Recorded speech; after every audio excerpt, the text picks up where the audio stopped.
হয় নিশ্চয় ক'ব লাগিব ONGC যি থলুৱা বিৰোধী নীতি গ্ৰহণ কৰিছে ইয়াৰ পিছতে সৰব হৈ পৰিছে সদৌ টাইম ছাত্ৰ সন্থা আৰু সদৌ টাইম ছাত্ৰ সন্থাই প্ৰতিপক্ষ সাব্যস্ত কৰা পৰিলক্ষিত হৈছে। আমি নগদ দুমুখী উপস্থিত দেখা যায় কিদৰে ONGC শেহতীয়াকৈ যি থলুৱা বিৰোধী নীতি গ্ৰহণ কৰিছে ইয়াৰ ওপৰত আজি আকাশে প্ৰতিপক্ষ সাব্যস্ত কৰা পৰিলক্ষিত হৈছে। যিটো দীৰ্ঘদিন আকাশে এই ONGC বিৰুদ্ধে প্ৰতিপক্ষ সাব্যস্ত কৰিছে ইয়াৰ পৰৱৰ্তী সংবাদমেল দি ইয়াৰ ONGC বিৰুদ্ধে প্ৰতিপক্ষৰ দাবীসমূহ উত্থাপন কৰিছে। তাৰ পৰৱৰ্তী সময়ত ৰাজহুৱা সভা আহ্বান কৰিছে আৰু আজিও নগৰ দলমুখ চালে কিদৰে পৰিৱেশ সাব্যস্ত কৰিছে আমি সামগ্ৰিক পৰিৱেশ সাব্যস্ত কৰিছোঁ। তেওঁলোকৰ দাবীসমূহ কৰিছে যে ইয়াত যি ONGC প্ৰতিষ্ঠান ONGCত 100% থলুৱা যুৱকক নিযুক্তি কৰিব লাগে আৰু নিযুক্তি প্ৰক্ৰিয়া আজি শেহতীয়াকৈ যি 6 বছৰ ধৰি বন্ধ হৈ আছে এই প্ৰক্ৰিয়া খুলি দিব লাগে আৰু ব্যক্তিকৰণ কৰা যি প্ৰক্ৰিয়া অৱলম্বন কৰিছে ONGC ইয়াকো প্ৰতিও দাবী উত্থাপন কৰা পৰিলক্ষিত হৈছে। আমাৰ এজন বিষয়ববী আছে তাৰ চেষ্টা কৰিম। যিহেতু ক'ব লাগিব ONGCয়ে বিভিন্ন সময়ত থলুৱা বিৰোধী কোৱা পৰিলক্ষিত হৈছে আৰু আপোনালোকে বিভিন্ন সময়ত এই বিষয়ে মাত মতা পৰিলক্ষিত হৈছে। আজিও পুনৰবাৰ ইয়াৰ পূৰ্বে সংবাদমেল দিছিলে, ৰাজহুৱা সভা অনুষ্ঠিত কৰিছিলে। আজি পুনৰবাৰ আপোনালোকে প্ৰতিবাদ সাব্যস্ত কৰিছে নগৰ দলমুখ চালি কি ক'ব এই মুহূৰ্তত?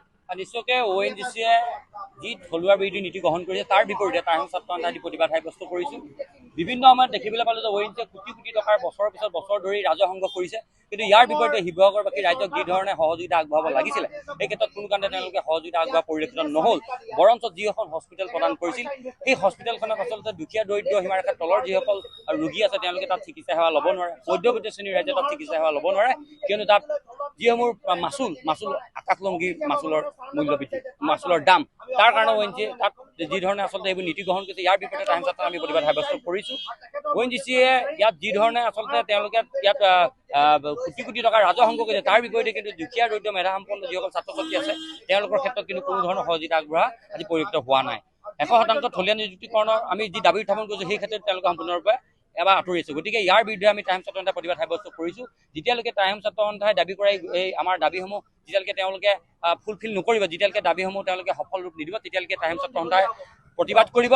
প্ৰতিবাদ দীঘলীয়া হ'ব। কোনো কাৰণতে টাইম ছাত্ৰ সন্থাই এই প্ৰতিবাদৰ হাতোৰৰ পৰা আমি আঁতৰি নহওঁ। যেতিয়ালৈকে 100% নিযুক্তি ONGCয়ে প্ৰদান নকৰিব, যেতিয়ালৈকে অফিচ ইয়াৰ পৰা স্থানান্তৰ কৰাৰ কথা তেওঁলোকে মনোভাৱ ইয়াৰ পৰা ত্যাগ নকৰিব, যেতিয়ালৈকে চিকিৎসালয়ত যি এখন চিকিৎসালয় প্ৰদান কৰিছে চুকাফা মাল্টি স্পেচিয়েলিটি হস্পিটেল, এই চিকিৎসালয়খনত দুখীয়া দৰিদ্ৰ সীমাৰেখাৰ মানে ৰোগীসকলে যাতে সেৱা লোৱাৰ এটা পৰিৱেশ গঢ় নল'ব, তেতিয়ালৈকে টাইম ছাত্ৰ সন্থাই আমি কোনো কাৰণতে ক্ষান্ত নহওঁ। সেই কথাটো আজি টাইম ছাত্ৰ সন্থাই এই প্ৰতিবাদস্থলীৰ পৰা শেষবাৰৰ কাৰণে ONGCয়ে সেইখন নিবেদন কৰিছে।